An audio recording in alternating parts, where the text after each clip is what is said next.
Good afternoon. Welcome back. Just coming off our bye week.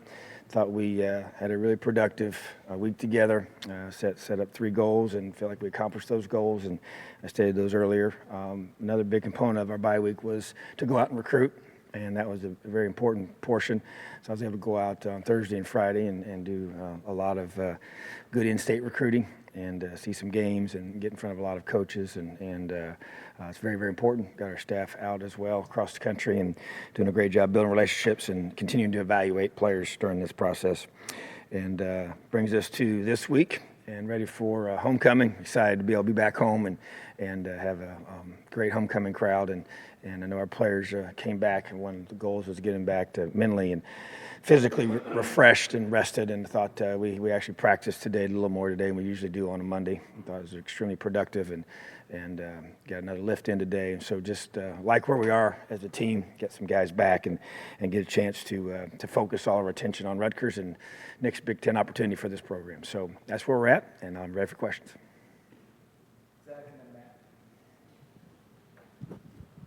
You talked during the bye week about how the buys broke this season up. As you talk to your players, what was the blend you wanted in terms of maybe them being able to use the buy to advance things schematically and technically, but then also maybe use the buy from a mental and emotional perspective to rest up and really kind of refocus on saying, okay, this buy gets us ready for this chunk of games, then we'll get another one, then this buy gets us ready for that chunk of games. And we did, and so we mapped it out for our guys and specifically talked about the next 4 games that fall in this next window before our next bye and what that looks like in terms of just the progression that you go through mentally and physically. Definitely wanted to get our guys a chance to get a change of pace from the normal grind of the season. It was great to be able to have one after 5 weeks, and you go through your entire fall camp, which can be very, a long period of time. It was a week longer this year than it was even a year ago because of our school schedule. So I just think that those things take a toll, especially when you have a lot of young guys. And so just being able to get them out of that routine and get them refreshed and rested, and then just from a fundamental perspective, I really think we were able to focus on those things. And you talk about some schematic things you want to emphasize and work on in those 3 practices that we had. All those things were able to be accomplished. Obviously getting, just with our offensive line with losing Coy, right before that, just continuing to solidify that and technique work and really kind of rested some of those guys that have gotten a lot of snaps. You went through and on both sides of the football and evaluated the guys that have taken a lot of hits already. And really, when we went to the team periods, we pulled them out, let the younger guys get most of those reps. They all did work during fundamental time and technique work, but let the younger guys get a lot of reps, the young receivers and offensive linemen and defensive linemen and DBs and just all positions really. So just really tried to accomplish that, and then really mapped out, even this morning talking about the next step and how it phases into the next bye and what comes after that, and so just try to be very proactive with our guys and very very upfront and honest and very accurate in what we see the future hold, but the emphasis is very clear. That is, our number one objective is 100% focus on Rutgers, and 100% focus once you get to know who we have each week is to make sure we're getting better. And that was the approach today, was to make sure we walked off that field a better football team, did some fundamental work in special teams as well. We just got to keep getting better every time we take the field, and every time we strap it up on Saturdays that we're a better football team. And that's the goal, and it's obviously something that everybody wants, but we have to have a great plan for that, and our guys had to buy into that. So I think that's what we set out to do, and I feel good about the direction we're going. Coach, I know when you guys signed Tywan Mullen, excuse me, you felt like he was going to be an impact player. Kind of a 2-part question. First of all, after getting him here and seeing him up close, what's made him be an impact player so quick? And are you surprised that he's been able to impact this early in his career? Well, I thought he would be able to, but you really never know how a freshman's going to respond when they actually get to campus and you see him play in high school and you see him compete in the different things that you evaluate him with. And I just thought he had a lot of natural ball savvy to him in regards to how to play the football. Went and watched him play in person and just saw those qualities of just being able to understand, how you respond when the ball's in the air and how you naturally play it. And some guys have a knack for that. And I just felt like there was just There was a moxie and a swagger that he brought. Very humble, doesn't talk a lot, isn't a real loud guy, but extremely confident. And I think that he brought that with him, and I expected that, I did, but you never know how it's going to transfer on the field, So, but I think this last game was where it really, he performed at the level that I thought he could. I really did. And I expect him to come in here and be a guy that would play as a freshman, and he proved me right. And so, but he's got to keep competing. He's got to keep getting better.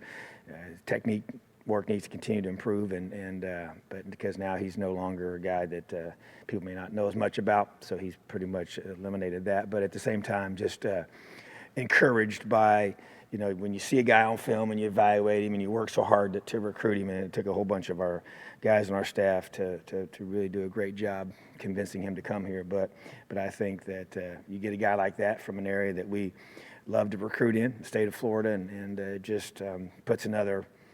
To me, and we talked about this yesterday in our staff meeting, you got several guys from that state, we can talk Michael Penix, from Florida and the way he's playing, and then you got Matt Bedford from the Memphis area and coming as a true freshman, and how he's playing, and opportunity he's been given and how he's taking advantage of that. I know it's just been that one game, but a pretty big game, So you take those young guys, and these are freshmen, redshirt freshmen, and guys right out of high school in areas that we recruit hard, and I could go on and on with a lot of different guys, in those areas. But that's to me is you take a guy like Taiwan and you go back and say, hey, you got a chance to come to the Big Ten and get a chance to compete and play right away if you're good enough. And he wasn't promised any playing time early, but he was promised the opportunity to come compete to play.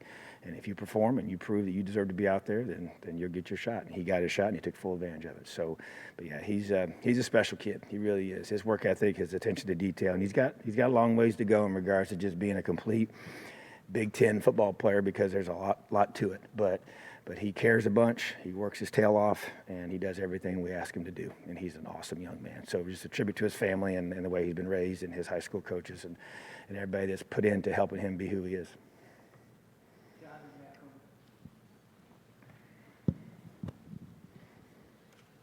I know you guys probably don't pay attention to who's favored or underdog, but this is a game against Rutgers where you guys are probably going to be favored. How do you guys handle that as a team? Well, I think that the challenge is you got to be a mature football team, understands the Big Ten opportunity for both teams, and been in this league long enough to know that those things are irrelevant. And they got a unique situation that they're in right now, but we have no control over that.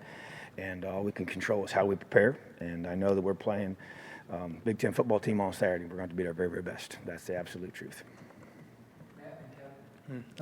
Following up on that, did you watch the Maryland-Rutgers game this week, and knowing those are your next two opponents? I did. And what were your takeaways from the game? I had to watch a lot of games, so it was kind of a nice change of pace to be able to sit there and watch as many as I could get in. And I was going back and forth with several. Had them on the trying to flow through from noon until throughout most of the day, just trying to watch as much as I can. And you learn things, you go through, and I watch situational things that teams put themselves in, and how they answer those as coaches and evaluate things. And so, but yeah, try to watch as much. I just love watching football in general. So, but yeah, I watched all the teams that we in our conference, and teams that we got coming up, and teams that we've already played. So, but yeah, I definitely took advantage of that.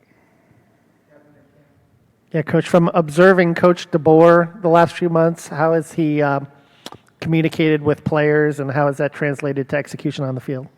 He does a really good job communicating. He's got a kind of a different personality than I do. He's more laid back than I am, but he is also fiery. And I like that about him. I think there's a balance. I think offense is different than defense, personality-wise in a lot of ways. But he's very cerebral. He's a very, very sharp guy that, I sit in those meetings and listen to him communicate with the quarterbacks and communicate with the team. He has a lot of confidence, extremely very strong understanding from top to bottom of every position. I said that from the very beginning, and I think that exudes confidence. He understands. He could coach all those positions. He understands it all, and really, obviously, it's his system, but he great big picture view of it that he communicates well. Some guys can have it in their head, but they can't, get it out to the guys that they coach, which that's the key. It's not what we know as coaches, it's what our players can execute. And so I think just to be able to, install a new system and see it adjusted each week to maximize what the opponents is giving us is what I see him doing, and being able to adjust to different personnel that we have that is in there based on injuries or whatever, and just being able to get the ball to our guys that can make plays and help us win football games. So been very, very pleased with what I've seen from him, and what I expected is what I've seen. So he's done a great job. Coach, Mike Penix and the way that he has approached some of the games that he's approached, just like the Michigan State game, being on the road for the first time in the Big Ten and throwing those 2 interceptions to start off against Ball State, and the way he responded. When you do have a young quarterback like that, is there a conscious effort to develop some type of support system around him, or was that kind of natural within the team? Well, I think you do have to have a plan for that. We talked as a staff, when we made the decision to go with Michael, was that, he is young and there's going to be some mistakes are going to be made, and you got to help him grow, and you want to try and get him off to, we talked about the way we wanted to start against Ball State, and even just getting him on the road, against Michigan State, his first true road game, definitely his first conference road game. And the crowd and how you handle all that, and you try to, but at the same time, you kind of got to take the training wheels off, when it comes really down to it. So, yeah, you try and do as best you can. And I think more than anything, it's, even Peyton's role in all this and the way he helps him. And Peyton's been awesome in that regard, is being a great teammate and helping him mentally get ready and all the things that it takes, and just being in meetings together and working through things. You see them, they talk a lot. And so that's a great thing. So, but yeah, I just, more than anything, it's just try to take some pressure off him to say, hey, you don't have to, win the game yourself. You just got to execute the offense, distribute the football, make good decisions. But at the end of the day, he's got to go out and do it. And he's shown tremendous poise. And I think that we saw that in him. And I felt like that was one of his strengths for sure.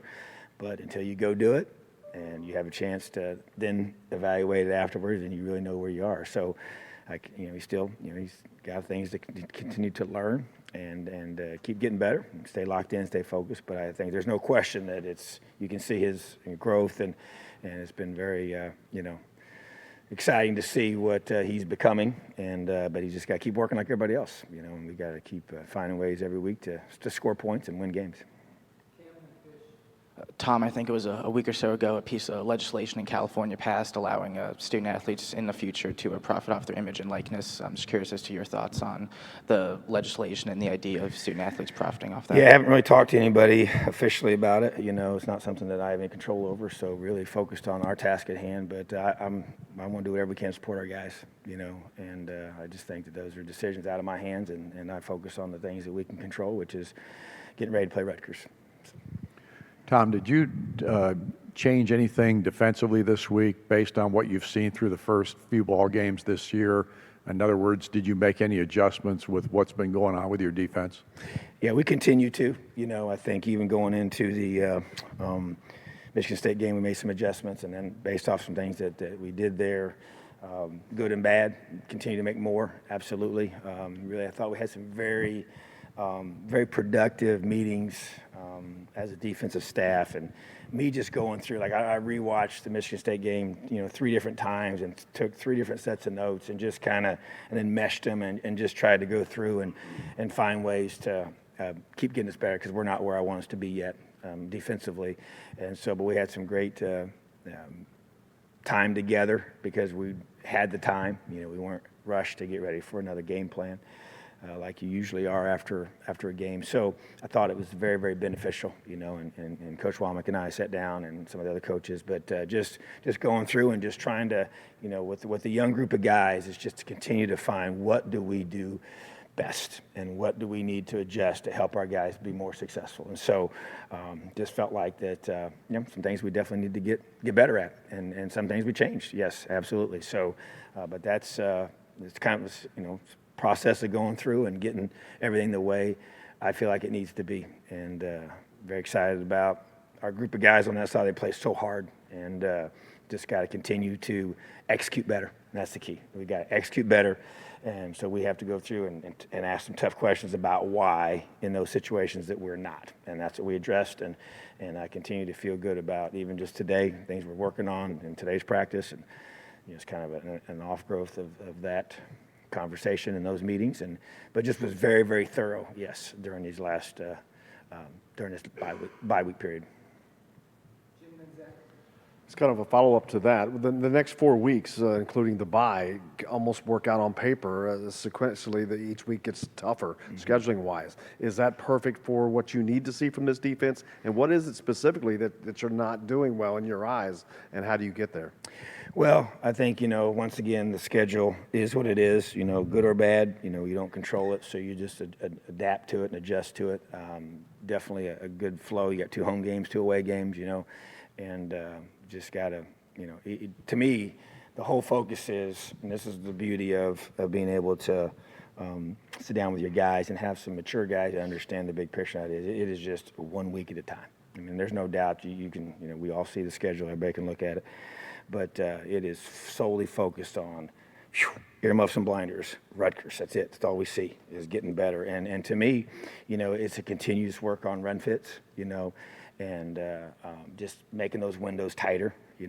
I think we're, they're running back. I went through and I've watched a lot of guys, and next to the guys from Ohio State, this kid, number one, he's the best running back we played, besides the kid from Ohio State. And I just think that you cannot misfit things. You got it, and that affects tackling. We continue to work on tackling, but just to me, the run fits and the windows and getting tighter windows, and just to me, even just kind of simplifying some things, to help us execute. To me, it's about execution. So it's like you go through and you say, okay, why are we not executing in these situations? Well, to me, with a group that's still young, you better make sure that the rep base is there to execute those key things at critical times. And so I think it's simplification in some ways, for sure, is one component to it, and to try and create as much carryover as we can within the system. So to me, that's, it still goes back to stopping the run, and then we talked about situational. We really emphasized, we went through and did study on 2-minute situations, did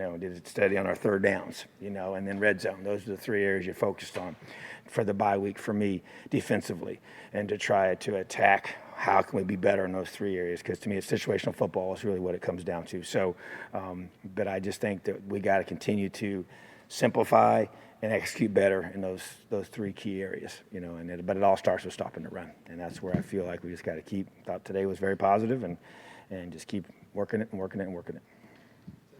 Kind of going back to Michael, I know you can't just remove the Ohio State game, but absent the Ohio State game, you have not given up a lot of sacks this year. And Simon said that obviously it's about blocking and being ready there, but that he feels like quarterback communication has been really important, has been really helpful, whether it's been Peyton or Mike back there. Just what have you seen as you break down the offense, even as a defensive guy, that maybe has made pass protection work so well from kind of a whole unit perspective? Again, the Ohio State game maybe being the outlier there. Yeah, I think first of all, I think Simon's right. It is about communication, and we've talked about that. As a group develops, working together in that position, their communication is critical. But it's really ultimately the quarterback. Because we put a lot on the quarterback to be able to make those adjustments and calls, and the center has a big role in that as well. But as far as them trusting the quarterback, because he sees more than they can see just from where he's standing, in the shotgun, and so I think that the ability to read coverages, which that goes back to coaching. So it's a tribute to Coach Hiller, our offensive line coach. I think he does a tremendous job of he's a great teacher. And it's got answers, and he communicates. I sit in their meeting room. I sat in there last week, and 2 different times, and just so thorough in every little thing. But it just makes you realize how much they have on their plate. So the communication is critical. So, and then obviously the way the quarterbacks are coached, they go through and create videos and just work on this all the time about recognizing pressures and where's it coming from and where we need to help to be slid to and or matched up to, however we decide to do it. And at the end of the day, the quarterback's got to be able to get rid of it, and be able to eliminate some of those. So a lot goes into it, for sure. But I think we do have some veteran guys in there. Having a veteran center, I think, really helps a lot. I think that gives you a lot of Hunter's a very bright guy that works extremely hard, and he cares so much, and so he puts the time in, study as well. So those are all the variables. But then you throw in a true freshman, replacing Coy, and so you really had a major drop off from experience, in reps, and I think that's where it was even more impressive what we were able to do against a really good front, front seven, against Michigan State. So, but got to keep working. I mean, it's a challenge. I mean, I saw I saw several games yesterday where there was a whole bunch of sacks in this conference, so I mean, a lot of them. So it's just these defenses are aggressive, and there's a lot of great athletes on the D line, and they're bringing pressure, and they're disguising stuff, and they're trying to confuse you, and so it takes a lot of work. So it's a full-time job, just making sure that we get the protection right, because it's all about protecting that quarterback. And defensively, it's all about affecting that quarterback. So that doesn't change. John, last one.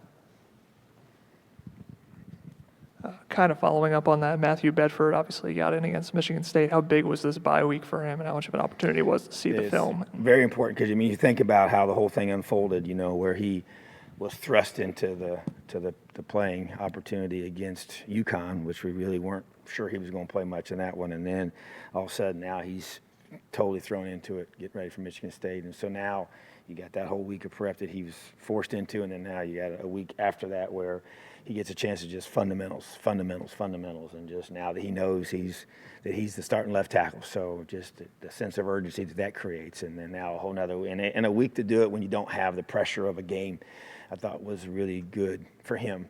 And but he's going to be tested, and he's going to have to really rise up and study and dive into it and prepare at a high level. So, but he's got a great mentor, and one of Coy's jobs is going to be that, and so that's going to be, he and I are going to meet here soon, and he's got a chance to come back from his surgery, and he's got his little scooter now. He's out there with his cast on and everything, but he's going to be Coach Kronk here real soon, but just got to help get these guys, and that's going to be his new role, is to motivate and to lead and to help coach the O-lineman from a different position, but he's a team guy, he's the captain, he's the leader of this team.